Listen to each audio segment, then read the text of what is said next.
Peace, love, and light. It's your girl, Morgan Renee Myers, tuning in for another reading of Black Boy by Richard Wright. We are at the very end of the book on chapter 14, and after that, there's an afterword, and that's about it. It's an autobiography of his life, very interesting, talking about his life as a Southerner. Hold on. His life as a Southerner. And trying to find himself. So the last chapter 13 wasn't really hitting on too much. He was just really talking about his life some more. Hey, Octavia. He was talking about his life some more. And he spoke about H.L. Mencken, who was Mencken, I don't know if I'm pronouncing his name right, was some writer at the time that was stirring up trouble in the papers and books about the South. And so he was utilizing one of his coworkers, a white man, library card to get the book so he could read, because Negroes could not even check out a book in those days. So now we're on chapter 14, the last chapter before the afterword. The accidental visit of Aunt Maggie to me. Oh, and at the end of the chapter, his mom and brother moved up. He doesn't say if they moved into the same boarding house he was in with the lady and her daughter, but he said they moved up there together. Matter of fact, let me just read the last few paragraphs. So,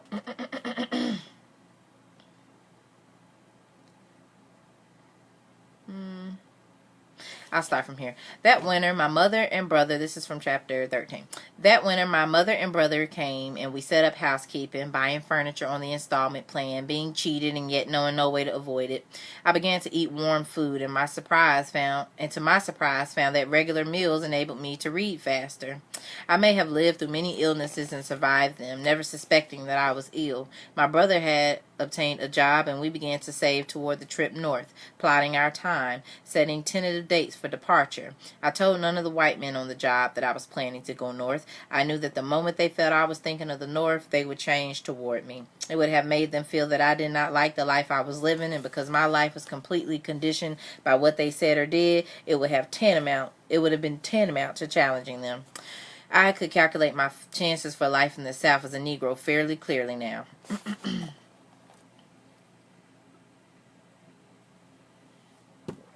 Ooh, Octavia, you're right. It wasn't that long ago that we didn't have these rights and things we do now. Wow. Whew. I could fight the Southern whites by organizing with other Negroes as my grandfather had done, but I knew that I could never win that way. There were many whites, and there were but few blacks. They were strong, and we were weak. Outright black rebellion could never win. If I fought openly, I would die, and I did not want to die. News of lynchings were frequent. I could submit and live the life of a genial slave, but that was impossible. All of my life had shaped me to live by my own feelings and thoughts. I could make up to Bess and marry her and inherit the house, but that, too, would be the life of a slave. If I did that, I would crush to death something within me, and I would hate myself as much as I knew the whites already hated those who had submitted. Neither could I ever willingly present myself to be kicked as Shorty had done. I would rather have died than do that. I could drain off my restlessness by fighting with Shorty and Harrison. I have seen many Negroes solve the problem of being black by transferring their hatred of themselves to others with a black skin and fighting them. I would have to be cold to do that, and I was not cold. And I could never be. I could, of course, forget what I had read. This word is messed up. Read the whites out of my mind, forget them, and find release from anxiety and longing and sex and alcohol. But the memory of how my father had conducted himself made that course repugnant. His father would drink and left the house, and I think he cheated. He had another family, left his mom, so he don't want to go that route. I could, of course, forget that if I did not want others to violate my life, how could I voluntarily violate it myself? Ooh, let me highlight that. If I did not want others to violate my life, how could I voluntarily violate it myself? So if I don't want to be feeling like I'm a slave and doing odd jobs just to make $1, then why would I do it myself? If I don't want somebody else to do that to me, why don't I treat myself how I want people to treat me? That's good. I had no hope whatever of being a professional man. Not only had I been so conditioned that I did not desire it, but the fulfillment of such an ambition was beyond my capabilities. Well-to-do Negroes lived in a world that was almost as alien to me as the world inhabited by whites. What, then, was there? I held my life in my mind, in my consciousness, each day, feeling at times that I would stumble and drop it, spill it forever. My readings had created a vast sense of distance between me and the world in which I lived and tried to make a living, and that sense of distance was increasing each day. My days and nights were one long, quiet, continuously contained dream of terror, tension, and anxiety. I wonder how long I could bear it. All right, now we're in chapter 14. The accidental visit of Aunt Maggie to Memphis formed a practical basis for my planning to go north. Aunt Maggie's husband, the uncle who had fled from Arkansas in the dead of the night, had deserted her, and now she was casting about for a living. My mother, Aunt Maggie, my brother, and I held long... let me go back. I read that too fast. Let me slow down. The accidental visit of Aunt Maggie to Memphis formed a practical basis for my planning to go north. Aunt Maggie's husband, the uncle who had fled from Arkansas in the dead of night, had deserted her, and now she was casting about for living. So earlier in the book, his aunt had went off with a man that she met. They would all stay in the same house together, and they would make him just stay silent in the room when the man would come home. But pretty much she had a boyfriend, and I guess it became further. They married and dipped off like in the middle of the night, and that's the last time he seen her. So interesting. So my mother, Aunt Maggie, my brother, and I held long conferences speculating on the prospects of jobs and the cost of apartments in Chicago. And every time we conferred, we defeated ourselves. It was impossible for all four of us to go at once. We did not have enough money. Finally, sheer wish and hope prevailed over common sense and facts. We discovered that if we waited until we were prepared to go, we would never leave. We would never amass enough money to see us through. We would have to gamble. We finally decided that Aunt Maggie and I would go first, even though it was winter, and prepare a place for my mother and brother. Why wait until next week or next month? If we were going, why not go at once? Next loomed the problem of leaving my job cleanly, smoothly, without arguments or scenes. How could I present the fact of leaving to my boss? Yes, I would pose as an innocent boy. I would tell him that my aunt was taking me and my paralyzed mother to Chicago. That would create in his mind the impression that I was not asserting my will. It would block any expression of dislike on his part for my act. I knew that Southern whites hated the idea of Negroes leaving to live in places where the racial atmosphere was different. You at work smiling at the whites listening to this book. Right on, brother.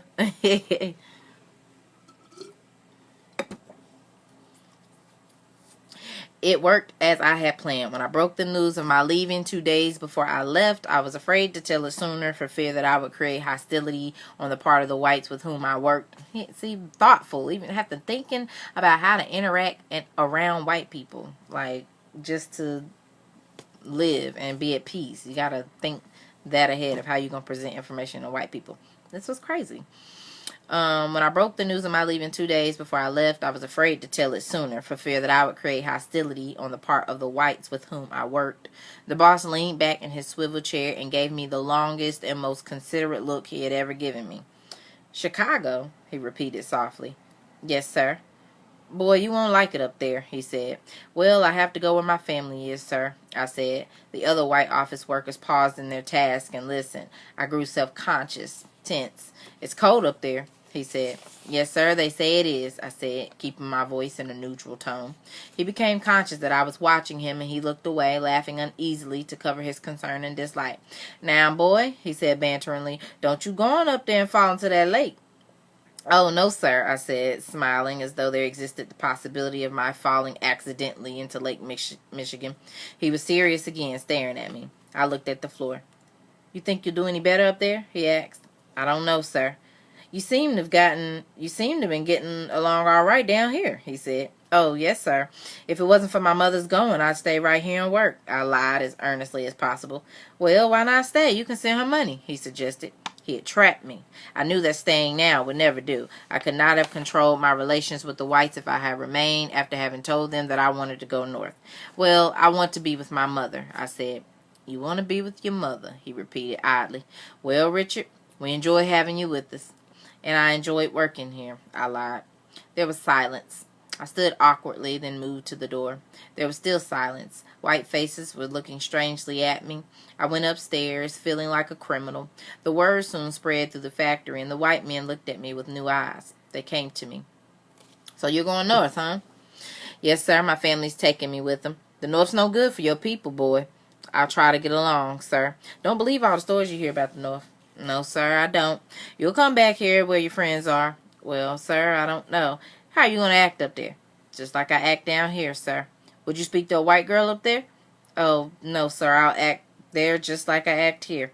Oh, no, you won't. You'll change. Niggas change when they go north. I wanted to tell him that I was going north precisely to change, but I did not.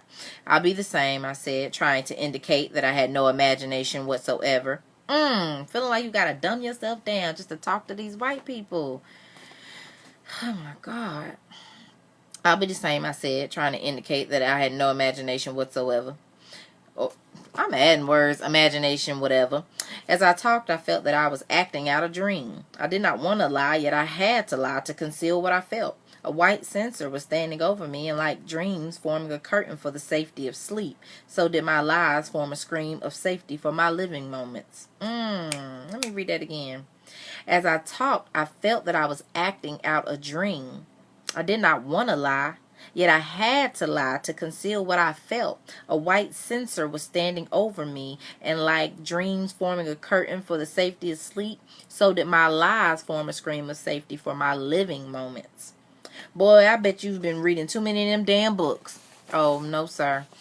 I made my last errand to the post office, put my bag away, washed my hands, and pulled on my cap.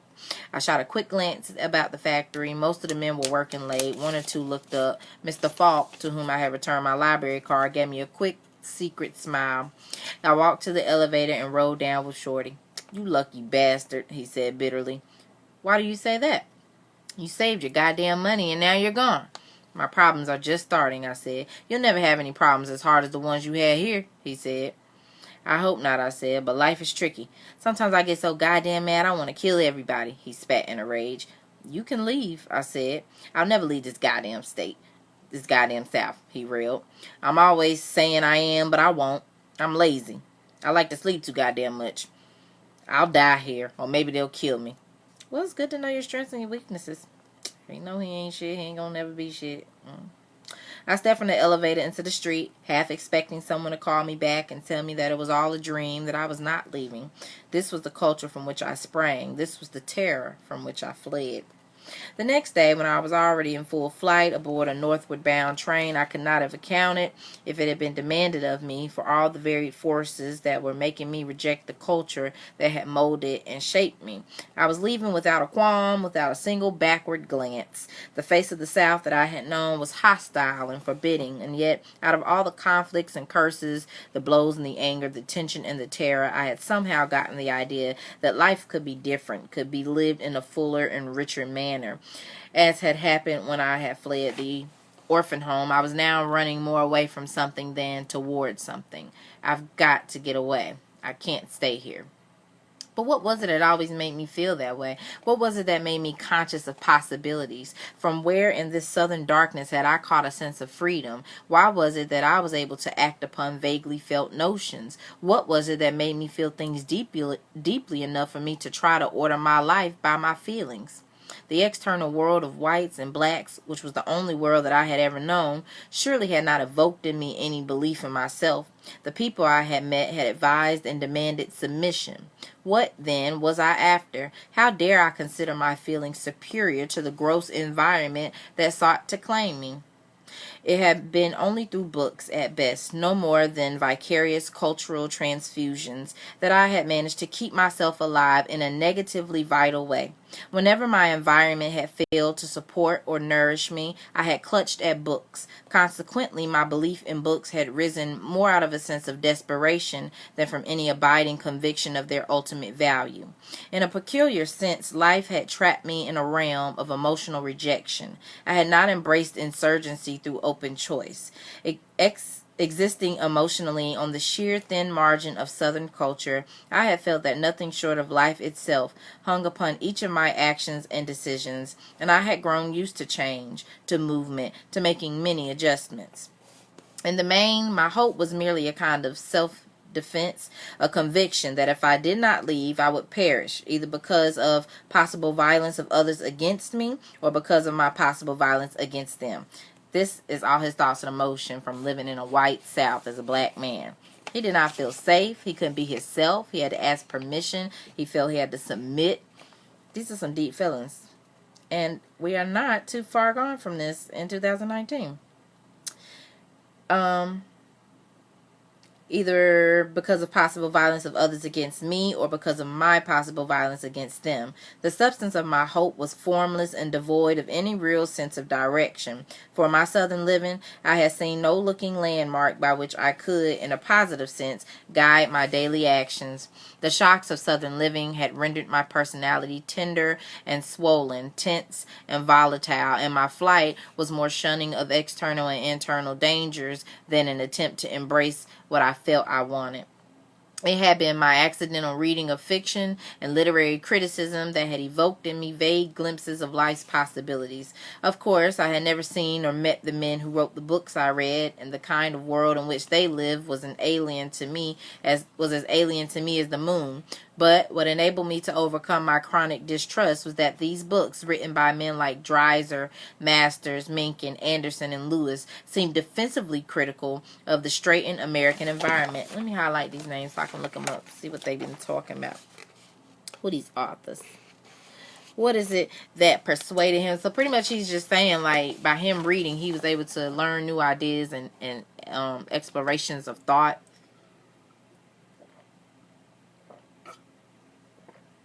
Ooh, good old H2O.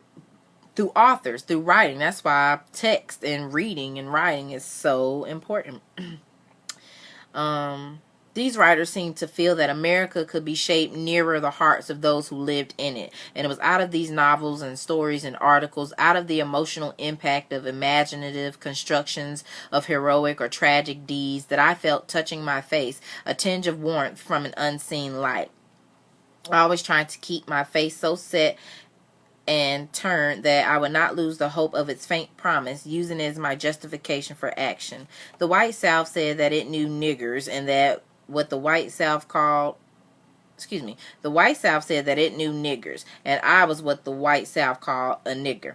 Well, the white South had never known me, never known what I thought, what I felt. The white South said that I had a place in life. Well, I had never felt my place, or rather my deepest instincts had always made me reject the place to which the white South had assigned me. It had never occurred to me that I was in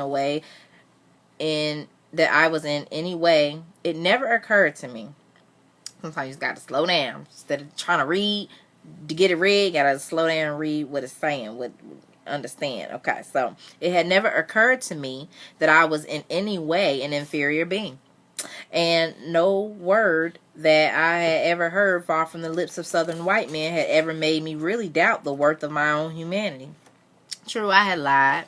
I had stolen. I had struggled to contain my seething anger. I had fought. And it was perhaps a mere accident that I had never killed. But in what other ways had the South allowed me to be natural, to be real, to be myself, except in rejection, rebellion, and aggression? I gotta highlight that. Ooh, talk that talk, Richard.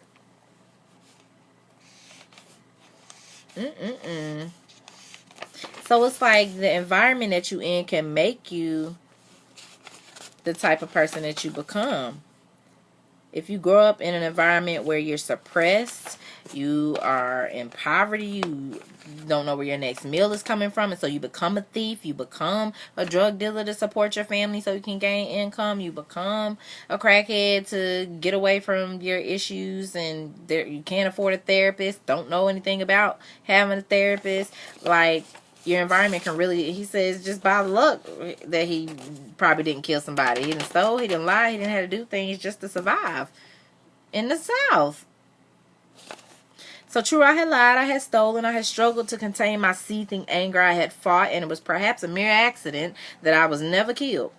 that I had never killed. But in what other ways had the South allowed me to be natural, to be real, to be myself, except in rejection, rebellion, and aggression?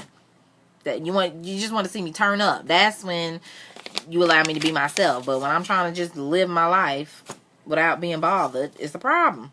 Not only had the Southern whites not shown me, but more important still, as I had lived in the South, I had not had the chance to learn who I was. The pressure of Southern living kept me from being the kind of person that I might have been. I had been what my surroundings had demanded, what my family, conforming to the dictates of the whites above them, had exacted of me, and what the whites had said that I must be. Never being fully able to be myself, I had slowly learned that the South could not recognize but a part of a man, could not accept but a fragment of his personality, and all the rest, the best and deepest things of heart and mind, were tossed away in blind ignorance and hate.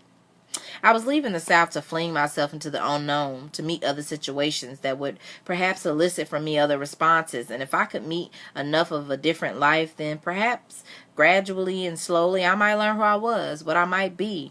I was not leaving the South to forget the South, but so that someday I might understand it, might come to know what its rigors had done to me, to its children. I fled so that the numbness of my defensive living might thaw out and let me feel the pain, years later and far away, of what living in the South had meant. Excuse me.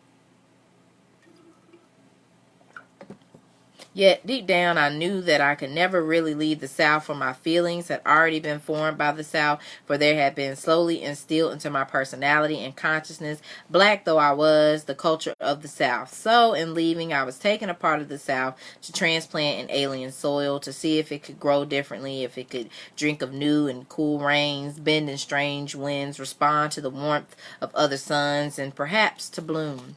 And if that miracle ever happened, then I would know that there was yet hope in the southern swamp of despair and violence, that light could emerge even out of the blackest of the southern night. I would know that the South too could overcome its fear, its hate, its cowardice, its heritage of guilt and blood, its burden of anxiety and compulsive cruelty, with ever watchful eyes and bearing scars, visible and invisible. I headed north, full of a hazy notion that my life would be lived with dignity, that the personalities of others should not be violated, that men should be able to confront other men without fear or shame, and that if men were lucky in their living on earth, they might win some redeeming meaning for their having struggled and suffered here beneath the stars. I'm going to go ahead and read the afterword too, because I don't really want to come back on and record it. But, just real quick, I can kind of relate in the sense of, so when I graduated college in 2013, I did not necessarily have a job lined up, and someone presented me the idea of going door to door selling cable for AT&T. That company allowed me to be able to come to Chicago and do something a little different with like the energy supply companies, but still going door to door. And I accepted the offer, so I was knocking doors out in my hometown for about 6 months maybe, and then I was in Chicago for 6 months, and then I was in Maryland for 6 months knocking doors. And that was my first experience of being out of North Carolina. I'm 21 years old, going out into the world, because I used to always want to be, my family's from Philly and Connecticut area, like that's where they stay. They came down here because one of my cousins came to A&T, and they came to visit and liked it, and so we've been all matriculating, is that the word? Migrating down here. So I was born down here. So I was like, I'm from Philly. Like, I'm from up north. Like, I want to. So I went to Chicago and Maryland, and it was a unique experience. So just hearing him talk about his life in Chicago is the next place on his list. Now, I tell you, Chicago was really cold. I moved up there in December and was knocking doors outside in December. So I feel like that experience in and of itself just showed me that, one, I have a gift of gab and being able to communicate and sell, and also that I can do anything, because why on earth am I outside in the dead of winter knocking on doors and making money? It was commission only. It wasn't no you get paid a set amount every 2 weeks. It was you don't make no sales today, you don't get no coins today. But that could be a nice little paycheck at the end of the week. If I'm making 5 sales a day, and that's like between $80 to $100, it's just the gamble, it's the risk that you have to take. It's the faith, the belief in yourself that you can practice, and just law of averages, period. Even if you really suck, you talking to 100, 200 people in a day, somebody gonna say, yeah. Okay, so I'm gonna read this afterward. A childhood fraught with humiliation and beating. They would beat that boy. They was beating Richard. A home devoid of understanding or affection. Such was Richard Wright's preparation for existence in a white man's world. With physical threats and psychological assault, Richard's parents, grandparents, uncles, and aunts created a bleak and authoritarian environment. And when he refused to fall into this miserable mold, they cut him off, isolated him. What was the purpose of such treatment? What forced these adults to bring up a child in such a manner? They were educating their child for a world which would recognize him only as a black boy, a world which would murder a Negro businessman as Uncle Hoskins was murdered simply for being successful, and which could run a boy off a job, as would happen to Richard himself, merely for wanting to learn a trade. In the method of this Southern Negro education, we see the awful degradation of the Afro-American experience. Given the Jim Crow way of life, Negroes must, in order to acculturate themselves, deny their own honesty and passion, and brutalize their children. In order to live in a society built on the white man's belief they are less than human, Negroes must behave inhumanely. But if Black Boy is the story of the Negro folk system of education, it is the story of its failure. Richard Wright could not learn his role, nor could he learn to be secure in the traditional consolation of the oppressed, the hope of a better world hereafter. Black Boy is the story of self-education achieved in rebellion against the conventions of Negro society.